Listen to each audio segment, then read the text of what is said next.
الحمد للہ وکفی وسلام علی عبادہ الذین اصطفی اما بعد۔ فضائل حج چل رہے تھے، اس میں حج کی فضیلت، عرفہ کی فضیلت اور اس کے ہر رکن کے عمل کی فضیلت، پھر حاجی حج پورا کر دیتا ہے تو حاجی کی فضیلت، ساری باتیں ہو رہی۔ اب آگے ایک حدیث ہے، عن ابن عمر رضی اللہ عنہ قال قال رسول اللہ صلی اللہ علیہ وسلم اذا لقیت الحاج فسلم علیہ وصافحہ ومزہ ان یستغفر لک قبل ان يدخل بیتہ فإنہ مغفور لہ۔ حاجی کی فضیلت ہی چل رہی ہے کہ ایک حاجی اپنے گھرانے میں سے 400 آدمیوں کی مغفرت کر سکتا ہے، جس طرح حدیثی ہوئی تھی۔ آج حدیث ہے، حضور اقدس صلی اللہ علیہ وسلم کا ارشاد ہے کہ جب کسی حاجی سے ملاقات ہو تو اس کو سلام کرو، اس سے مصافحہ کرو، اس سے پہلے کہ وہ اپنے گھر میں داخل ہو اپنے لیے دعائے مغفرت کی اس سے درخواست کرو۔ حاجی اگر حج کر کے آ رہا ہے تو اس کو اپنی مغفرت کی دعا کرائے۔ حاجی دعا سیکھ کر جائے۔ حاجی کو سب کرنا آتا ہے، دعا کرنا نہیں آتا، دعا سیکھی نہیں، اور یہاں ہر جگہ پر دعا ہے۔ واپس آؤں گے تو بھی ہر شخص چاہتا ہے کہ ہمارے لیے دعا کرو، وہیں پر کھڑے کھڑے اس کے لیے دعا کرو، یا اس کو زبان سے 2-4 اچھے الفاظ ہی کہہ دو، یہ دعا ہو جائے گی اور دعا قبول ہوتی ہے۔ ایک حدیث میں آیا ہے کہ مجاہد اور حاجی اللہ کا وفد ہے، جو مانگتے ہیں وہ ان کو ملتا ہے، جو دعا کرتے ہیں وہ قبول ہوتی ہے۔ اور دوسری احادیث میں بھی مختلف الفاظ سے مضمون وارد ہوا ہے۔ ایک حدیث میں خود حضور صلی اللہ علیہ وسلم کی یہ دعا آئی ہے کہ یا اللہ تو حاجی کی بھی مغفرت کر، اور جس کی مغفرت کی حاجی دعا کرے حاجی کی بھی مغفرت کر، اور حاجی جس کی مغفرت کی دعا کرے اس کی بھی مغفرت فرما۔ لو کتنی بڑی فضیلت ہے۔ ایک حدیث میں آیا ہے کہ حضور نے 3 مرتبہ دعا کی، اس سے اور بھی زیادہ تاکید معلوم ہوتی ہے کہ حاجی بھی مغفرت، اور حاجی جس کی مغفرت مانگے گا اس کی بھی مغفرت۔ حضرت عمر رضی اللہ عنہ سے نقل کیا گیا کہ حاجی کی بھی اللہ کے یہاں مغفرت ہے، اور حاجی 20 ربیع الاول تک، محرم کے بعد، محرم کے حج ختم ہو گیا نا، ذی الحجہ، اس کے بعد محرم، سفر اور ربیع الاول، یعنی حج کے بعد بھی 2 مہینہ، محرم اور سفر، اور 20 ربیع الاول یعنی 2 مہینے تک جس کے لیے دعائیں مغفرت کرے اس کی بھی مغفرت ہے۔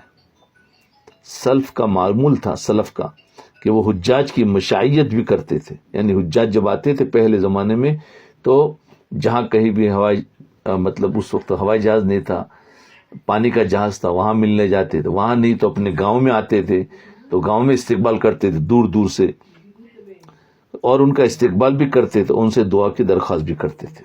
لیکن اب وہ چیزیں ختم ہو گئی، حاجی آ کر اپنے گھر میں چلا جاتا ہے، ورنہ پہلا پورا گاؤں باہر آتا تھا، اور حاجی جہاں اترتا تھا وہاں اس کا استقبال ہوتا تھا، حاجی وہاں اتر کر دعا کرتے تھے، اس کے بعد وہ گھر میں جاتا تھا۔ ایک اور حدیث میں ان بریدہ رضی اللہ عنہ قال قال رسول اللہ صلی اللہ علیہ وسلم النفقۃ فی الحج کالنفقۃ فی سبیل اللہ ب700 ضعف، رواه احمد۔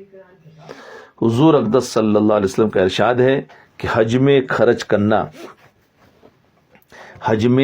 کرنا جہاد میں خرچ کرنے کی طرح سے 1 روپیہ کا بدلہ 700 روپیہ ہے۔ جسے اللہ کے راستے میں 1 روپیہ خرچ کرتے ہیں تو 700 روپیہ کا اجر ہے، حج میں بھی انسان 1 روپیہ خرچ کرے گا 700 روپیہ کا اجر ہے۔ اور ایک فائدہ ایک حدیث میں آیا ہے کہ حضور اقدس صلی اللہ علیہ وسلم نے حضرت عائشہ رضی اللہ عنہا سے ارشاد فرمایا کہ تیرے عمر کا ثواب تیرے خرچ کے بقدر ہے، تیرے عمر کا ثواب تیرے خرچ کے بقدر ہے، یعنی جتنا زیادہ اس میں خرچ کیا جائے گا اتنا ہی ثواب ہوگا۔ اس لیے حج میں کنجوسی نہ کرے. اللہ نے دیا ہے تو اپنے اوپر اور ساتھیوں پر بھی خوب خرچ کرے, ان کو راحت کی فکر کرے, اور اس پر ہمیں اللہ پورا پورا اجر دے گا. اللہ کے راستے میں بھی جائے تو اللہ نے دیا ہے تو اس پر خرچ کرے, ساتھیوں پر بوجھ نہ بنے. فرمایا اس کا ثواب تیرے خرچ کے بغیر, یعنی جتنا زیادہ اس میں خرچ کیا جائے گا اتنا ہی ثواب ہوگا. ایک حدیث میں ہے کہ حج میں خرچ کرنا اللہ کے راستے میں خرچ کرنا ہے. حج میں خرچ کرنا ایک اللہ کے راستے کی جتنی فضیلت ہے اتنی حدیث میں حج کی بھی فضیلت ہے, کیونکہ وہ بھی ایک راستہ ہے اللہ کا اور یہ بھی ایک راستہ اللہ کا. تو فرمایا راستے میں خرچ کرنا ہے جس کا ثواب 700 درجہ المضاعف ہوتا ہے, 700 بھی زیادہ, 700 سے 7 لاکھ تک ثواب ملتا ہے حج میں خرچ کرنے سے. ایک حدیث میں ہے کہ حج میں خرچ کرنا 1 درہم 4 کروڑ درہم کے برابر ہے. 1 درہم 1 روپیہ خرچ کریں گے 4 کروڑ روپے کے خرچ کرنے کے برابر ہے, یعنی 1 روپیہ 4 کروڑ روپیہ خرچ کرنے کے برابر ہے. اس کے بعد بھی اگر مسلمان وہاں جا کر روپیہ خرچ کرنے میں بخل کنجوسی کا خیال کرے تو کس قدر خسارے کی بات ہے جی. اور یہ خرچ لوگوں پر کرے, ہاں لوگوں پر خرچ کرنا ہے. اپنے پر تو انسان خرچ کرے گا, اس میں تو کنجوسی نہیں کرتا ہے, لیکن لوگوں پر خرچ نہیں کرتا.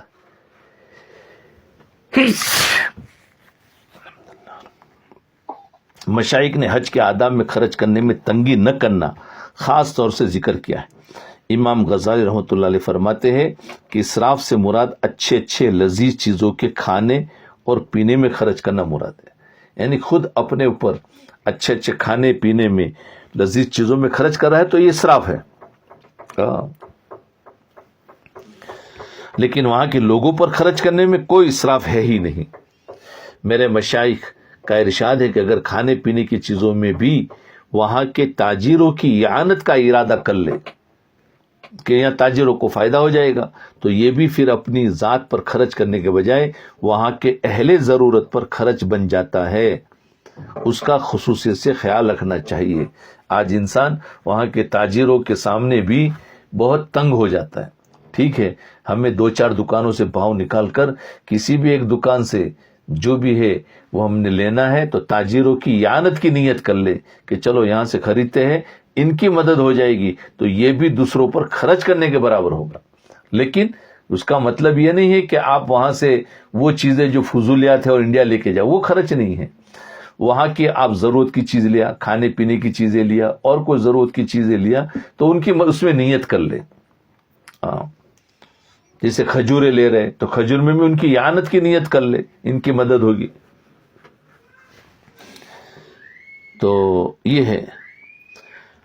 مجھے اپنے آقا مرشد حضرت اقدس مولانا خلیل احمد صاحب نور اللہ مرقدہ کی ہم رکابی میں 2 مرتبہ اس پاک زمین پر حاضری کی سعادت نصیب ہوئی.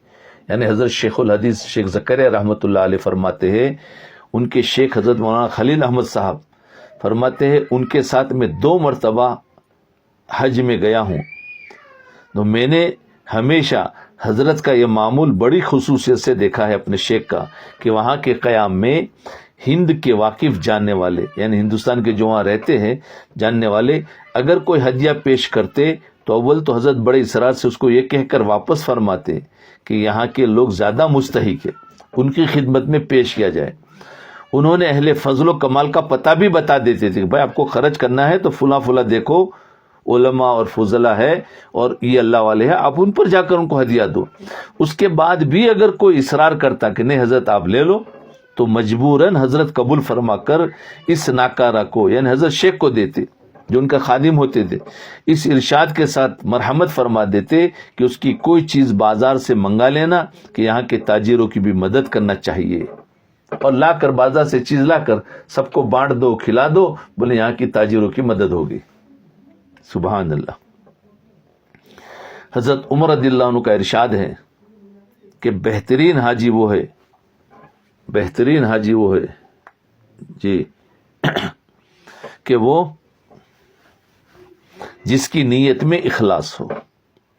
ایک بہترین حاجی وہ ہے جس کی نیت میں اخلاص ہو, حج للہ, اور دوسرا نفقہ بہتر ہو, یعنی خرچ اچھا اپنا پاس ساتھ میں خرچ لے کے جائے، اور اللہ کے ساتھ یقین کامل ہو. 3 چیزیں ہیں. بہترین حاجی وہ ہے جس کی نیت میں اخلاص ہو اور خرچ میں وسعت ہو اور یقین کامل ہو اللہ پر. ایک ضعیف حدیث میں آیا ہے کہ جو شخص اللہ کی رضا کی جگہ خرچ کرنے میں بخل کرتا ہے، جہاں خرچ کرنے کی جگہ ہے وہاں خرچ نہیں کرتا ہے، بخل کرتا ہے، اس کو اس سے کئی گنا زیادہ اللہ کی ناراضگی میں خرچ کرنا پڑتا ہے. ہاں یہ ہوگا. خرچ یہاں نہیں کروں گے تو نافرمانی میں خرچ ہوگا، لیکن خرچ تو ہوگا. پیسہ ہمارے پاس بچنے والا نہیں ہے، یاد رکھنا، کیونکہ پیسہ خرچ کرنے کے لیے ہی آیا ہے. تو جہاں جائز ہے، حلال ہے اور وہاں پر اجر و ثواب ہے، وہاں خرچ نہیں کروں گے تو ناراضگی میں خرچ کرنا پڑے گا.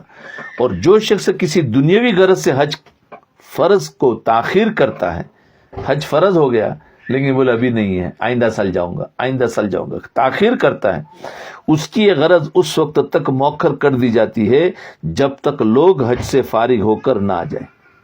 یعنی ایک آدمی نے سوچا کہ اس سال میں حج میں نہیں جاؤں گا کیونکہ میرے کام تھوڑے اٹکے ہوئے ہیں، اس کو مکمل کر لوں اس کے بعد میں حج میں جاؤں گا. ایسا بہت سارا ہوتا ہے. تو فرماتے ہیں، اس حدیث پاک کا مفہوم ہے کہ فرمایا جس کام کی وجہ سے اس نے اس سال حج کو روک لیا ہے، اللہ اس کے کام کو بھی پورا نہیں کریں گے جب تک کہ حاجی حج میں جا کر واپس نہیں آئیں گے، تب تک اس کا کام اٹکا رہے گا. اور یہ سوچ رہا ہے کہ میں ابھی کام پورا کر لوں تاکہ آئندہ سال میں نکل سکوں، اللہ تعالیٰ اس کے کام کو اٹکا دیتے. تو حج سے پتا چلا کہ ہمارے پر حج فرض ہو گیا ہے تو بس اللہ کا حکم اور بلاوا آ گیا ہے، سارے کاموں کو وہاں اسٹاپ کر دے.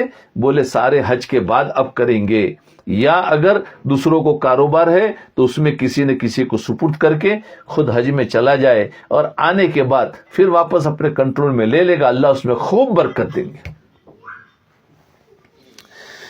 جب تک لوگ حج سے فارغ ہو کر نہ آ جائے تب تک اس کے کام کو اللہ اٹکا دیتے. اور جو شخص اپنے کسی مسلمان بھائی کی مدد کرنے سے پہلو تہی کرتا ہے، مسلمان بھائی کی مدد کرنے سے اپنے آپ کو تھوڑا آگے پیچھے کرتا ہے اور واقعتاً وہ مسلمان مستحق ہے. ایک تو ہے کہ ویسے ہی مانگ رہا ہے، مستحق ہے تو اس کو کسی گناہ کی چیز میں اعانت کرنا پڑتی ہے. تو اگر یہاں خرچ نہیں کیا تو اس کا یہ مال کسی نہ کسی گناہ میں خرچ ضرور ہوگا. ایک حدیث عن جابر رضی اللہ عنہ رفعہ ما امعر حاج قط قیل لجابر مل امعار قال مفتقر. حضرت جابر رضی اللہ عنہ حضور اقدس صلی اللہ علیہ وسلم سے نقل کرتے کہ حاجی فقیر ہرگز نہیں ہو سکتا.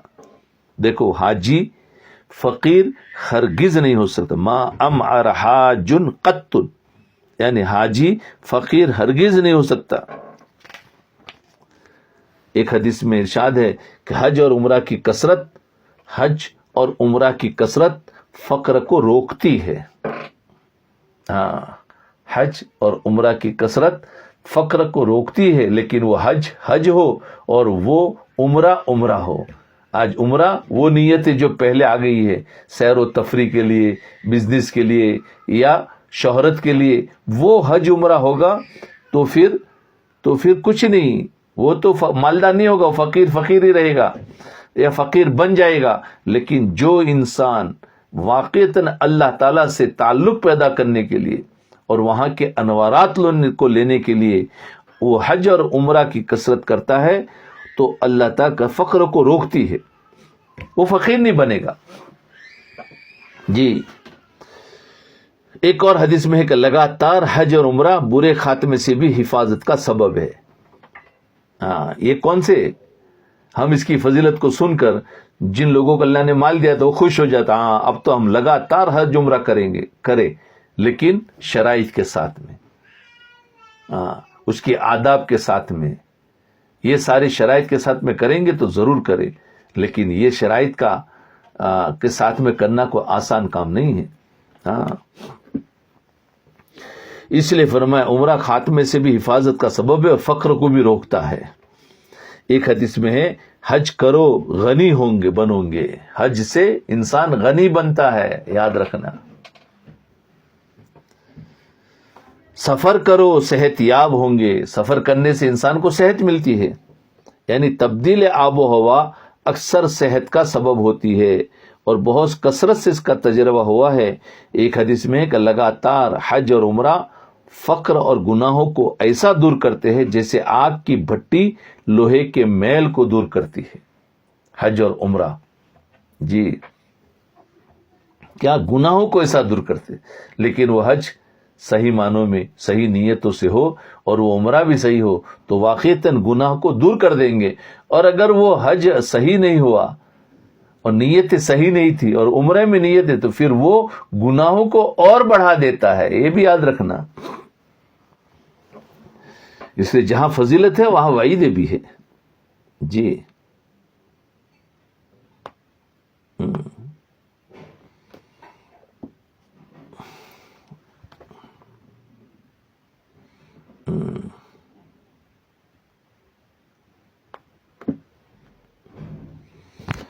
کتنا بجا.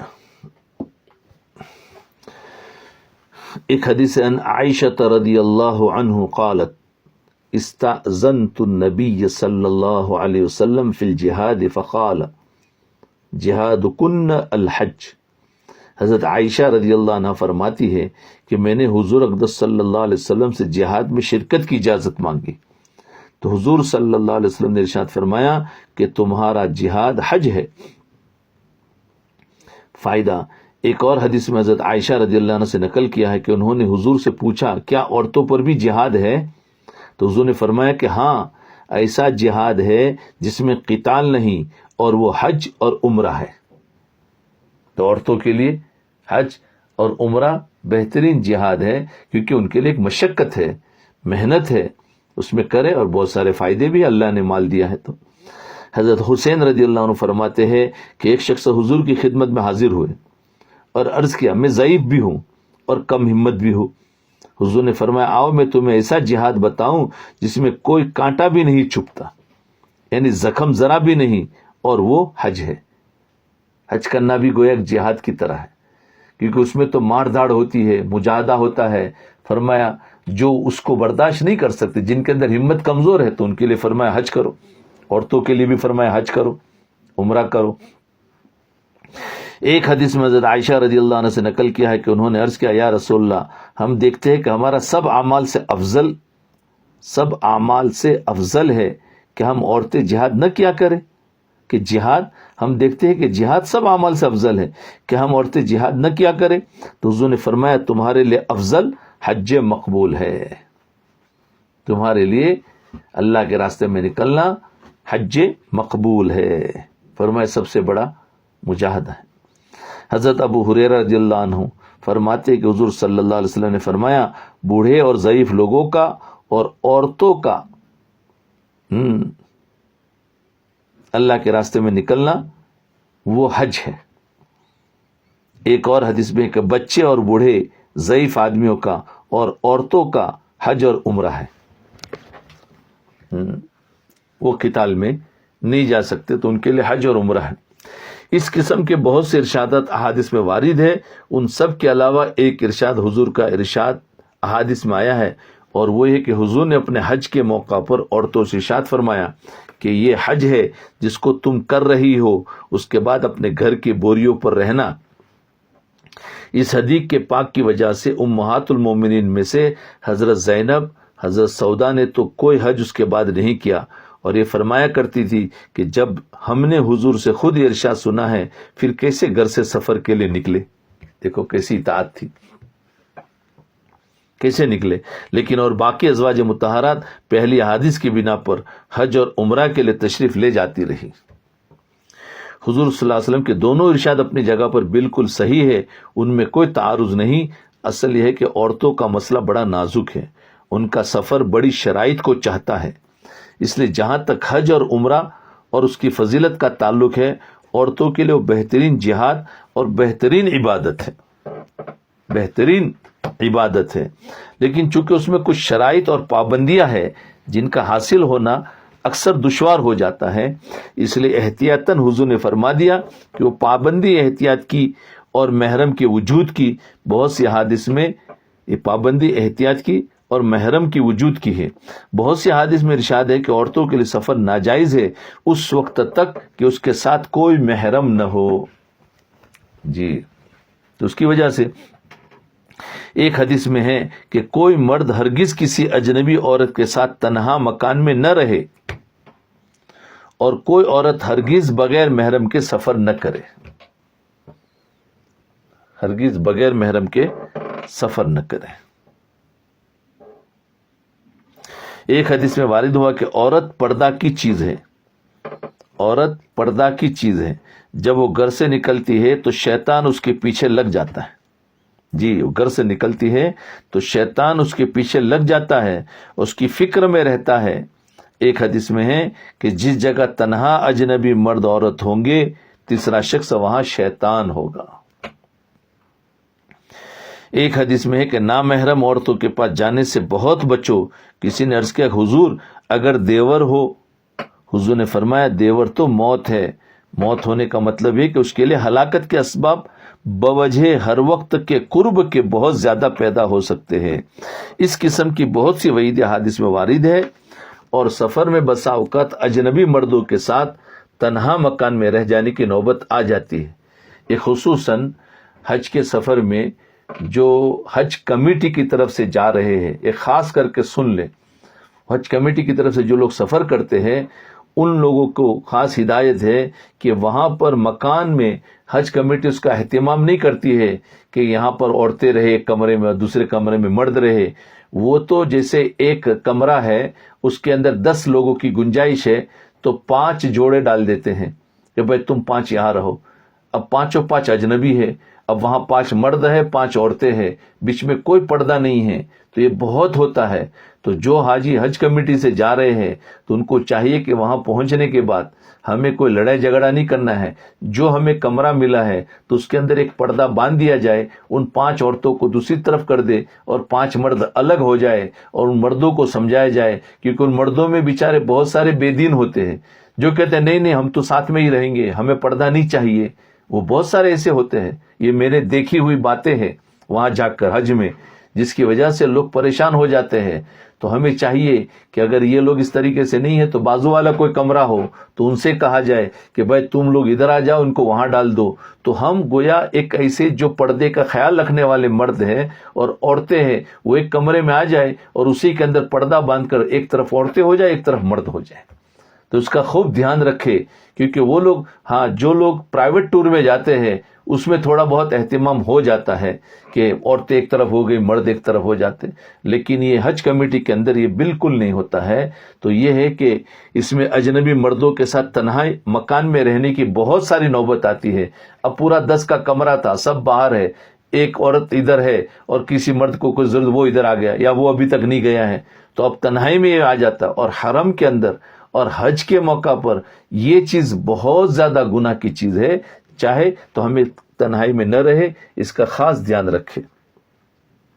بغیر محرم کے تو سفر جائز ہی نہیں چاہیے، چاہے تنہا رہنے کی نوبت آئے یا نہ آئے، بس اس صورت میں نیکی برباد گناہ لازم کا قصہ ہے۔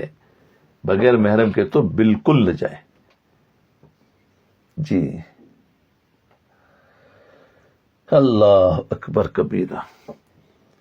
عن ابن عباس رضی اللہ عنہ قال قال رسول اللہ صلی اللہ علیہ وسلم من اراد الحج فلیتعجل، من اراد الحج فلیتعجل۔ حضور اقدس صلی اللہ علیہ وسلم کا ارشاد ہے کہ جو حج کا ارادہ کرے، یعنی حج فرض ہو گیا ہے تو اس کو جلدی کرنا چاہیے۔ دوسری حدیث میں ارشاد ہے کہ فرض حج میں جلدی کرو، نہ معلوم کیا بات پیش آ جائے۔ حدیث میں آتا ہے نا کہ جب کوئی اللہ کا حکم سفر میں ہو، نماز کا وقت آ جائے تو کیا کرتے ہیں؟ جلدی کرو۔ اور اگر اولاد بالغ ہو گئی تو شادی میں جلدی کرو۔ کیوں کہ جتنا تم شادی میں دیر کرو گے اتنا وہ گناہ میں مبتلا ہوگا، تو ماں باپ کو گناہ ہوگا کہ ماں باپ نے اولاد کی فکر کیوں نہیں کی۔ آج 25 30 سال ہو جاتے ہیں، شادی کی کوئی فکر ہی نہیں ہوتی ہے ماں باپ کو۔ یہ بہت غلط بات ہے، ماں باپ جانتے ہی نہیں ہیں۔ اور بہت سے نوجوان ہمیں کہتے بھی ہیں کہ ہمارے ماں باپ ہماری کہتے نہیں ابھی تم نے کام نہیں کیا ہے, ابھی تم نے وہ شروع نہیں کیا ہے, ابھی تمہاری پسند کی کوئی لڑکی نہیں ملی ہے. ان کی پسند کی تو مل جاتی ہے, ماں باپ کی پسند کی نہیں ملتی ہے. بھائی دیکھو, ہم اپنی خواہشات پر نہ چلے. شریعت نے حکم دیا ہے بچہ جب بالغ ہو جائے تب سے ہی اس کی شادی کی فکر شروع کر دے, یعنی 17-18 سال کی عمر کے بعد شروع کر دے. 2-3 سال کے اندر اچھی سے اچھی لڑکی مل جائے گی اور ان کی شادی کرا دیا جائے. اور لڑکی ہے تو اس کو لڑکا مل جائے گا, لیکن لیٹ نہ کرے. آج کے زمانے میں خاص کر کے بہت گناہ میں مبتلا ہو جاتے ہیں, ان کی جوانی ضائع ہو جاتی ہے.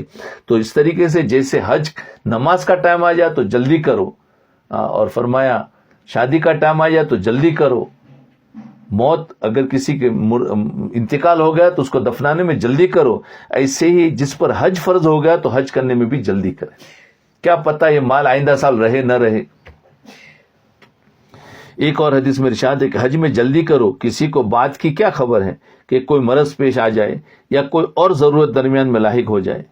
ایک اور حدیث میں ہے حج نکاح سے مقدم ہے, حج نکاح سے مقدم ہے. ایک حدیث میں ہے کہ جس کو حج کرنا ہے جلدی کرنا چاہیے. کبھی آدمی بیمار ہو جاتا ہے, کبھی سواری کا انتظام نہیں رہتا, کبھی اور کوئی ضرورت لاحق ہو جاتی ہے, تو اس وجہ سے حج کو لیٹ نہ کرے.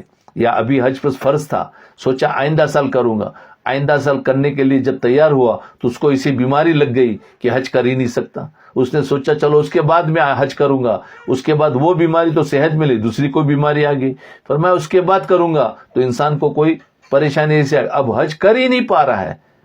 تو جس وقت صحت تھی, وقت تھا, اس کو لیٹ کر دیا, تو اب اللہ اس کو کتنے سال تک لیٹ کرتے رہتے. اس لیے چاہیے, یا پھر صحت ملی سب کچھ ہوا, اب پیسہ نہیں ہے, کیونکہ جو پیسہ تھا یا لگ گیا, کاروبار میں نقصان ہو گیا. اب حج تو فرض ہے, حج ایک مرتبہ فرض ہو گیا ہے, چاہے اب پیسہ نہیں ہے, پیسہ ضائع ہو گیا, لیکن تم پر حج فرض ہے, اب تمہیں کرنا ہی کرنا ہوگا. اس لیے جلدی کرنے کو بتایا. یعنی میرے پاس اس سال میں مال ہے کہ میں پورا حج کر سکتا ہوں آسانی کے ساتھ میں, گھر میں بھی سب کچھ میں مال چھوڑ کر جا سکتا ہوں. اب اس نے سوچا کہ نہیں, لاؤ اس مال کو تھوڑا سا رولنگ کر لیتے ہیں, آئندہ سال چلا جاؤں گا. اس نے مال کو لگا دیا بزنس میں. اب آئندہ سال آیا, اس بزنس نہیں چلا, اس میں ہو گیا نقصان. اب اس کے پاس مال نہیں ہے جتنا حج کر سکے. تو اب وہ فرض جو اس پر ہو چکا تھا, اب وہ موت تک اترے گا نہیں. یہ نہیں ہے کہ اب مال نہیں ہے تو میرے پر حج نہیں ہے, یہ یاد رکھنا. مال نہیں ہے تو حج نہیں ہے, ایسا نہیں. حج فرض ہو چکا ہے, اب اس کو کرنا ہی کرنا ہے. اس لیے فرمایا جلدی کرنے کا کیوں کہا کہ تم جتنا لیٹ کرو گے یا تو صحت خراب ہو جائے گی, مال تو ہے آئندہ سال بھی, لیکن صحت نہیں ہے, تو اب حج تو اس پر فرض ہے. اگر انتقال ہو گیا تو اس کو حج بدل کروانا ہوگا. یہ بات کو ذرا سمجھے. بہت سے لوگ جان بوجھ کر حج کو لیٹ کرتے ہیں. بولے بچوں کی شادیاں ہو جائے گی, شادی ہو گئی تو بولے نواز اور پوتوں کی شادیاں ہو جائے گی, اس کے بعد جائیں گے. یہ سب جہالت ہے. اور کوئی سوچتا ہے کہ نہیں ہم جائیں گے حج میں تو ہم میاں بیوی دونوں ساتھ میں جائیں گے. ارے شوہر پر حج فرض ہے, شوہر کو چاہیے کہ وہ جا کر آ جائے. بیوی پر جب حج فرض ہو جائے گا تو اس پر حج فرض کب ہے, جبکہ محرم کا ہو انتظام. اب اس کے بعد محرم نہیں ہے تو کوئی انتظام نہیں, بھائی باپ یا شوہر کہ وہ کر کے آ گئے, اب دوبارہ ان کے پاس جانے کا خرچہ نہیں ہے, تو اس پر کوئی فرض نہیں ہے. تو یاد رکھے, دونوں کی وجہ سے انسان لیٹ کرتا ہے, تو جس پر فرض ہو چکا ہے پھر اس کے لیے پریشانی آ جاتی ہے. اس لیے حج کے اندر, اور حج پر جو خرچ ہوگا اللہ اس کو اس دنیا میں کئی گنا زیادہ دے دے گا. یاد رکھے, یہ اللہ کا ایک فرض ہے, اللہ کا حکم ہے. اور اللہ نے مال اسی لیے دیا تھا کہ تم میرے دربار میں آؤ, تم نے مال خرچ کر لیا ہے اور تم آئے نہیں, تو اللہ تعالیٰ بڑے غصے میں ہو جاتے. اس لیے حج کرنا ہی جلدی کرنا چاہیے. کبھی آدمی بیمار ہو جاتا ہے, کبھی سوارے کا انتظام نہیں رہتا, کبھی اور کوئی ضرورت لاحق ہو جاتی ہے. ایک حدیث میں ہے کہ حج کرنے میں جلدی کرو, نہ معلوم کیا عذر پیش آ جائے. ان احادیث کی بنا پر ائمہ میں سے ایک بڑی جماعت کا مذہب یہ ہے کہ جب کسی شخص پر حج فرض ہو جائے تو اس کو فوراً ادا کرنا واجب ہے, تاخیر کرنے سے گنہگار ہوتا ہے. ایک حدیث میں آیا ہے کہ فرض حج ادا کر دو, 20 مرتبہ اللہ کے راستے میں جانے سے بڑھا ہوا ہے. ایک حدیث میں کہ حج کرنا اس سے بھی زیادہ قتال کرنے سے اور عمرہ کرنا نفل ہے. حج کرنا دشمنوں کے مقابلے میں نکلنا ہے کی طرح ہے, اور عمرہ کرنا نفل ہے. تو یہ حج میں جانے کی فضیلت ہے, یعنی حج جلدی کرنے کی. پچھلے جو تھی ساری حدیثیں وہ حاجی کے بارے میں تھی, اور اب یعنی حج کرنا اس میں کتنا بڑا فائدہ ہے, اور دشمنوں کے مقابلے میں جو انسان جاتا ہے کتنا بڑا مجاہدہ ہے. ویسا ہی حج کے بارے میں, خاص کر کے عورتوں اور بچوں کے بارے میں اور کمزوروں کے لیے. عن ابی ہریرہ رضی اللہ عنہ قال قال رسول اللہ صلی اللہ علیہ وسلم من خرج حاجا فمات كتب له اجر الحاج الى يوم القيامه ومن خرج معتمرا فمات كتب له اجر للمعتمر الى يوم القيامه ومن خرج غازيا فمات كتب له اجر الغازي الى يوم القيامه. حضور اقدس صلی اللہ علیہ وسلم کا ارشاد ہے, جو شخص حج کے لیے جائے اور راستے میں انتقال کر جائے اس کے لیے قیامت تک حج کا ثواب لکھا جائے گا. سبحان اللہ. حج کے لیے نکلا, اب راستے میں انتقال ہو گیا, چاہے حج ہوا ہے یا حج سے پہلے ہو گیا یا حج کے بعد ہوا, تو فرمایا راستے میں انتقال ہو جائے اس کے لیے قیامت تک حج کا ثواب لکھا جائے گا.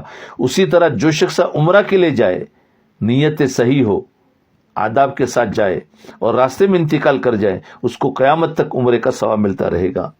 اور جو شخص اللہ کے راستے کے لیے نکلا اور راستے میں انتقال کر جائے, دشمنوں سے مقابلے کے لیے نکلا, اس کے لیے قیامت تک مجاہدہ کا ثواب لکھا جائے گا. ایک اور حدیث میں وارد ہے کہ جو شخص حج یا عمرہ کے لیے نکلے اور مر جائے, نہ اس کی عدالت میں پیشی ہے نہ حساب کتاب ہے, اس سے کہہ دیا جائے گا کہ جنت میں داخل ہو جاؤ, بس. کتنی اچھی چیز. اور ایک اور حدیث میں ارشاد ہے کہ بیت اللہ اسلام کے ستونوں میں سے ایک ستون ہے. بیت اللہ, جو شخص حج یا عمرہ کے لیے نکلے اور راستے میں مر جائے تو جنت میں داخل ہو جائے گا, اور جو فراغت کے بعد واپس ہو وہ اجر و غنیمت کے ساتھ واپس ہوگا. غنیمت کا مطلب یہ کہ دنیا میں بھی اس خرچ کا بدلہ ملتا ہے جو حج میں خرچ کیا, جیسا کہ حدیث نمبر 10 کے ذیل میں گزر چکا ہے.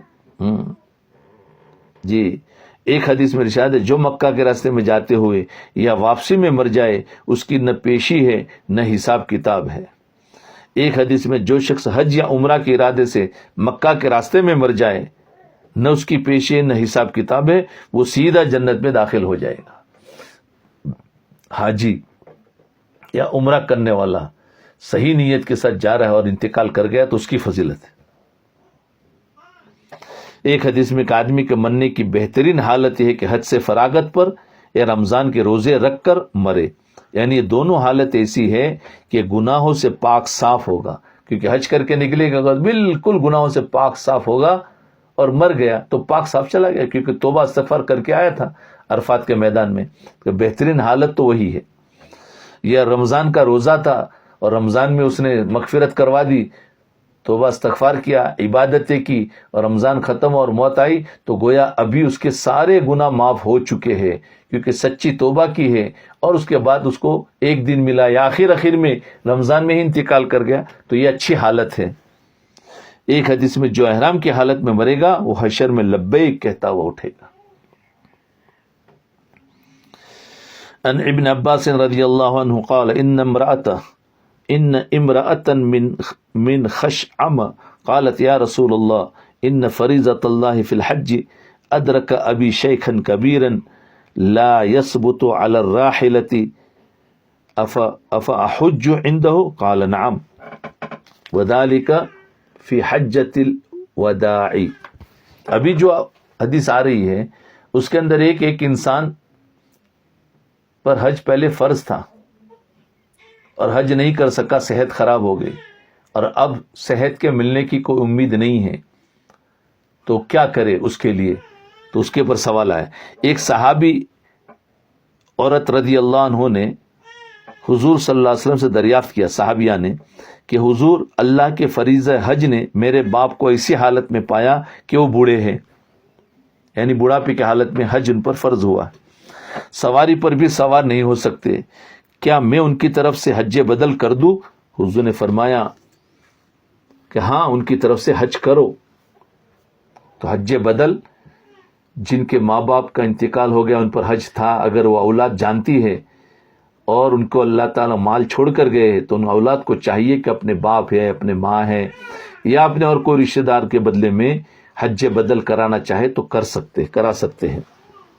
لیکن حج بدل جس سے کرائے تو وہ متقی آدمی کو ڈھونڈے کہ جو واقعتاً ان کے لیے ان کے حق میں دعائیں ان کی مغفرت کا ذریعہ بھی بنے. سستے سے سستا نہ ڈھونڈے، بلکہ مال دیا ہے تو پھر اچھا آدمی ڈھونڈے، علماء ہو، عام حج کو کیا ہوا ہو، پہلے سے حج کیا ہوا ہو تو بہت اچھا ہے. ایک دوسری حدیث میں ہے کہ ایک صحابی رضی اللہ عنہ نے مرد نے حضور صلی اللہ علیہ وسلم دریافت کیا کہ میری ہمشیرہ نے حج کی نظر کی تھی، منت مانی، اب انتقال ہو گیا، کیا کرنا چاہیے؟ حضور نے فرمایا کہ اگر ان کے ذمے کسی کا قرض ہوتا تو تم ادا کرتے یا نہ کرتے؟ انہوں نے عرض کیا کہ جی حضور ادا کرتا. حضور نے فرمایا کہ اللہ کا قرض ہے اس کو بھی ادا کر دو.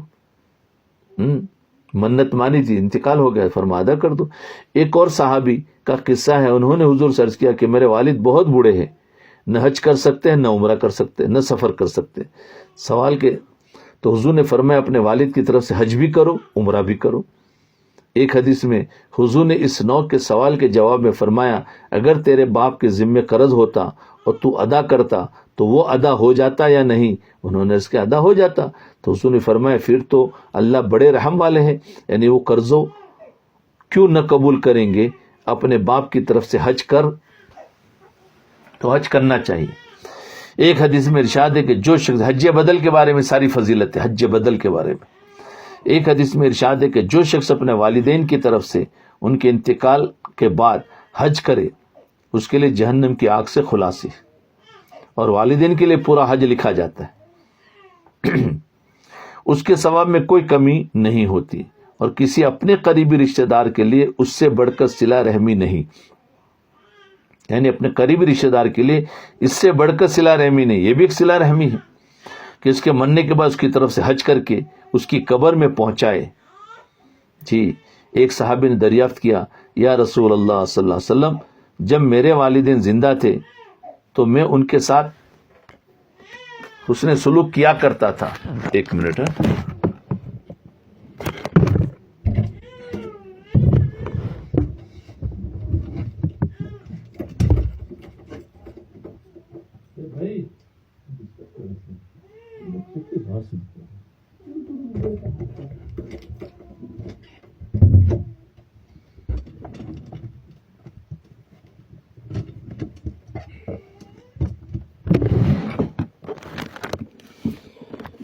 ہاں. تو ایک صحابی نے فریاد کہ ہم نے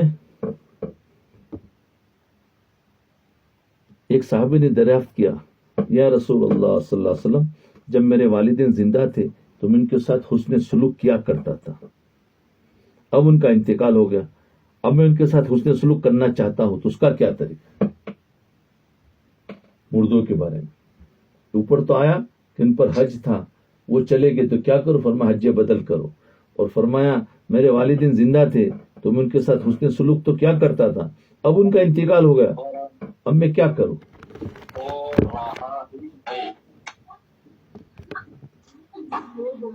بھائی ان کو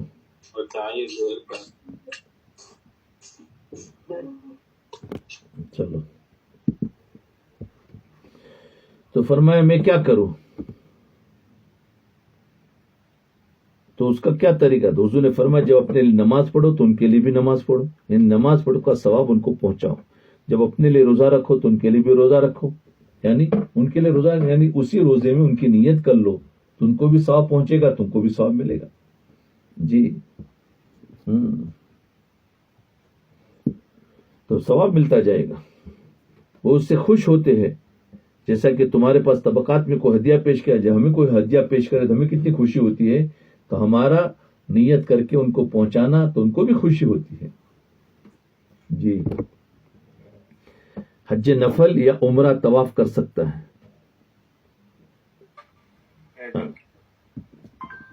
ارے کون آیا؟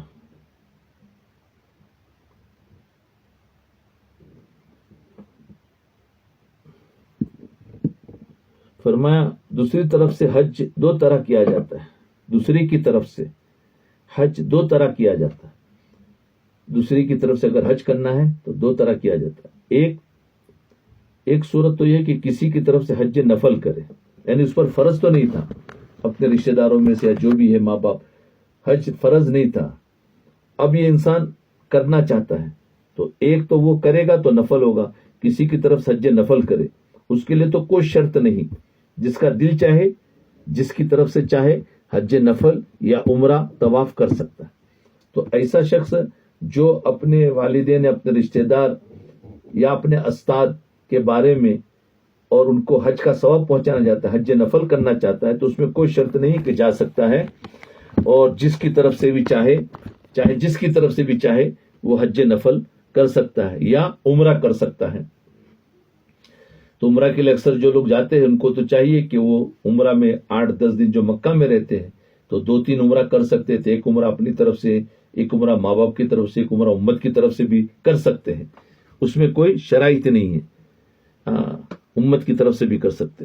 دوسری صورت یہ کہ جس کی طرف سے حج بدل کرے اس کے ذمے حج فرض ہو، حج نفل ہو تو کوئی شرط نہیں ہے، جب چاہے جس کی طرف سے چاہے کر سکتے ہیں، چاہے عمرہ ہو چاہے طواف کرنا ہو۔ اور ایک ہے کہ جس کی طرف سے حج بدل کر اس کے ذمے حج فرض ہو، اس کے لیے کچھ شرائط ہے جن کو وقت پر علماء سے تحقیق کر لینا چاہیے۔ حج فرض ہے جس کے اوپر اور اس کا حج بدل کر رہا ہے تو اس کے لیے کچھ شرائط ہے، وہ علماء سے پوچھ کر کام کرے۔ اور ایک کہ حج نفل کر رہا ہے، جس کی طرف سے چاہے کرے، اس پر کوئی شرائط نہیں۔ عمرہ کر رہا ہے کوئی شرط نہیں، یا خالی طواف کر رہا ہے، جیسے عمرہ کے ایام میں انسان وہاں بیٹھا ہے تو فرصت کے بیٹھنے ہوئے طواف زیادہ کرے، ایک دن میں 8-8 10-10 طواف کر سکتا ہے، تو ہر طواف ہر رشتہ دار کو دیا جائے تو وہ بھی کثرت سے کر سکتے ہیں۔ یہ اس کے بارے میں ان اللہ لیدخل بالجنۃ الواحد 3 نفرا الجنۃ المیت والحاج عنہ والمنفد لذلك۔ حضور صلی اللہ علیہ وسلم کا ارشاد ہے کہ حق تعالی شانہ حج بدل میں ایک حج کی وجہ سے، حج بدل میں ایک حج کی وجہ سے 3 آدمیوں کو جنت میں داخل فرماتے ہیں۔ حج ایک ہے، 3 آدمی جنت میں داخل ہوتے ہیں۔ کیسے؟ ایک مرد تو وہ جس کی طرف سے حج بدل کیا جا رہا ہے، جی جس کی طرف سے، کوئی اپنے باپ ہے ماں ہے اس کی طرف سے حج کیا جائے تو اس کو تو جنت ملے گی، اور دوسرا حج کرنے والا جس کو بھی تم بھیجا ہے، جو بھی اچھا نیک آدمی ہو متقی ہو اس کو بھی حج کرنے والا، اور تیسرا وہ شخص، وہ وارث جو وارث ہے اور وہ اپنے پیسوں سے جس کو بھیج رہا، تو جو پیسہ خرچ کرنے والا ہے اس کی بھی اللہ تعالیٰ اس کو بھی جنت دیتے، جو اب حج کرا رہا ہے یعنی حج بدل کے روپیہ دے رہا ہے تو اس کو بھی جنت۔ تو ایک حج بدل کو 3 کو جنت، ایک جس کے بارے میں کرایا جا رہا ہے وہ، اور ایک کرنے والا وہ، اور ایک جو بھیجنے والا ہے وہ، تینوں کو اللہ تعالیٰ مغفرت کرے۔ ایک دوسری حدیث میں ہے کہ جو شخص کسی کی طرف سے حج کرے اس حج کرنے والے کو بھی، جی حج کرنے والے کو بھی اتنا ہی ثواب ہوتا ہے جتنا اس شخص کو ہو جس کی طرف سے حج کیا جاتا ہے۔ ابن موفق کہتے ہیں کہ میں نے حضور اقدس صلی اللہ علیہ وسلم کی طرف سے متعدد حج کیے، ایک مرتبہ خواب میں حضور کی زیارت، حضور نے فرمایا ابن موفق تو نے میری طرف سے حج کیے؟ میں نے اس کہا جی حضور کیے۔ حضور نے فرمایا تو نے میری طرف سے لبیک کہا؟ میں نے اس کہا جی حضرت۔ حضور نے فرمایا میں قیامت کے دن اس کا بدلہ دوں گا کہ حشر کے میدان میں تیرا ہاتھ پکڑ کر جنت میں داخل کر دوں گا، اور لوگ اپنا حساب کتاب کرتے رہیں گے۔ وی آئی پی آدمی بن گیا، ہاتھ پکڑ کر لوگ حساب کتاب میں کھڑے ہیں اور ان کے درمیان میں اس کے ہاتھ پکڑ کر الگ سے نکال کر دوسرے گیٹ سے لے جائیں گے۔ ایک حدیث میں آیا کہ کسی دوسرے کی طرف سے حج کرنے میں 4 شخصوں کو حج کا ثواب ملتا ہے، دوسرے کی طرف سے حج کرنے میں 4 شخصوں کو حج کا ثواب ملتا ہے۔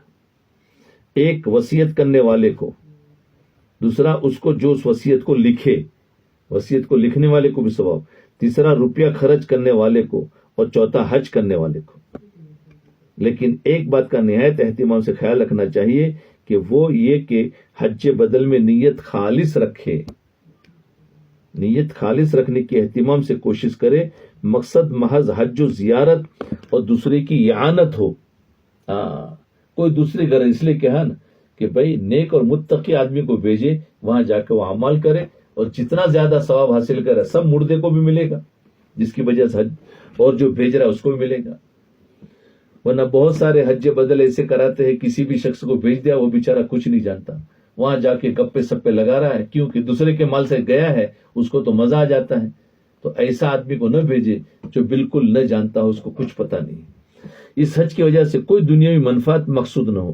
اگر ایسا ہو تو حج کرانے والے کو تو ثواب مل ہی جائے گا، مگر اس حج کرنے والے کا ثواب تو ختم ہو، بھیجنے والے کو تو مل جائے گا.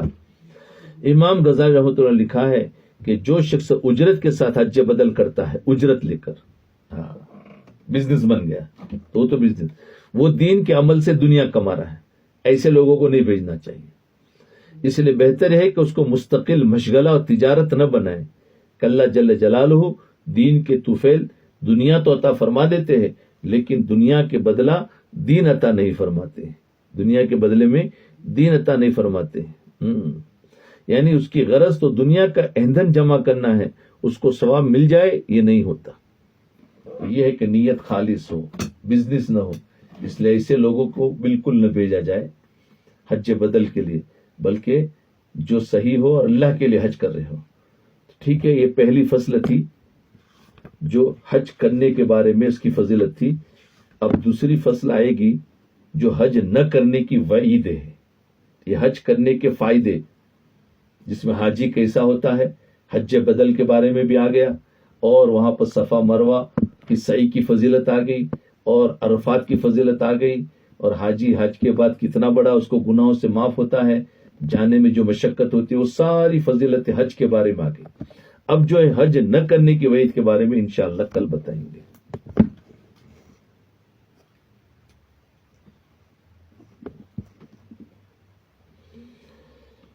ٹھیک ہے، جو لوگ دیر سے شریک ہوتے ہیں ان سے چاہیے کہ وہ جلدی کرے، اس لیے کہ بہت ساری فضیلتیں ان سے چھوٹ جاتی ہیں، اور آدھی آدھی چیزیں ملتی ہیں، اور آدھی آدھی چیزیں سننے سے ایمان نہیں بنتا ہے. وہ صرف ایک مزہ ہوتا ہے، تھوڑی دیر سن لیا. تو کوشش کریں کہ ہم، وقت ہمارا طے ہے، اس وقت کو طے کرنے کے بعد اگر وقت پر نہ پہنچے تو یہ نفس آ جاتا ہے، اور نفس نے 10 منٹ 15 منٹ 20 منٹ لیٹ کرا دیا تو نفسانیت کے ساتھ عمل کر رہے، اور جو نفسانیت کے ساتھ عمل کرے گا تو وہ عمل کر کے بھی ناکام ہو جائے گا، عمل کر کے بھی ناکام ہو جائے گا. تو اس لیے نفس کا مقابلہ کرنا ہے. اور نفس کا مقابلہ کیا ہے؟ کہ وقت ہوتے ہی سب کے سب حاضر ہو، اس کو کہتے ہیں نفس کا مقابلہ. کیونکہ نفس چاہے گا 5 منٹ 10 منٹ تھوڑا لیٹ کرتے ہیں، بعد میں ابھی تو شروع ہوگا. نہیں، ہمارا وقت پر بیٹھ جائے، پھر 5 منٹ 10 منٹ یہاں سے لیٹ شروع ہو جائے کر چلے گا، لیکن ہم اپنی طرف سے کریں تو اس کو کہتے ہیں نفس کا مقابلہ. اور جو نفس کا مقابلہ کر کے کرے گا وہ کامیاب ہو جائے گا. یاد رکھنا، یہ کھیل نہیں ہے، یہ عمل ہے، یہ عبادت ہے. یہ یاد رکھو، ہم نے اس کو کھیل بنا دیا ہے، یہ کھیل بن جاتا ہے. اس لیے میں دیکھ رہا ہوں کہ جو آنے والے ہیں وہ لوگ بھی دیر سے آتے ہیں، تو ان کو چاہیے کہ وقت پر پہنچے، وقت پر، تو نفس کو مار کر پہنچے. نفس کے بہت سارے تقاضے ہوتے ہیں، تو یہی تو عبادت ہوتی ہے. تو نمازوں کو بھی وقت پر پڑھنے کی فضیلت آئی ہے کہ نہیں؟ اول وقت میں خاص کر کے عورتوں کو اور مردوں سے کہا جماعت کے ساتھ. یہ سب کیا ہے؟ تاکہ نفس اپنا کام نہ کرے، نفس کو مارے. اس کی فضیلت بھی بتا دی. تو ایسے ہی دین کی محنتیں ہو یا دین کا جو کام ہے اس کے وقت پر ہونا چاہیے، بے وقت نہ آئے. یہ کھیل بن جاتا ہے، اور کھیل سے پھر ہمیں اندر فائدہ نہیں ہوتا ہے. اس لیے کوشش کرے کہ ہم وقت پر پہنچنے کی کوشش کریں. جتنے لوگ بھی سنتے ہیں، حالانکہ اس کے اندر داخل تو 200 سے زیادہ ہے، لیکن سننے والے 30 تو ہے. وہ 30 میں بھی کبھی کوئی چھوڑ دیتا ہے، کبھی کوئی لیٹ آتے ہیں. تو یہ بہت ہی کھیل بن رہا ہے. کچھ لوگ ہیں جو پابندی سے 10-12 جو شروع ہوتے ہی آ جاتے ہیں، وہی بن بھی رہے، انہی کو فائدہ بھی ہو رہا ہے. اس لیے چاہیے کہ سارے کے سارے اپنے نفس کا مقابلہ کر کے آئے.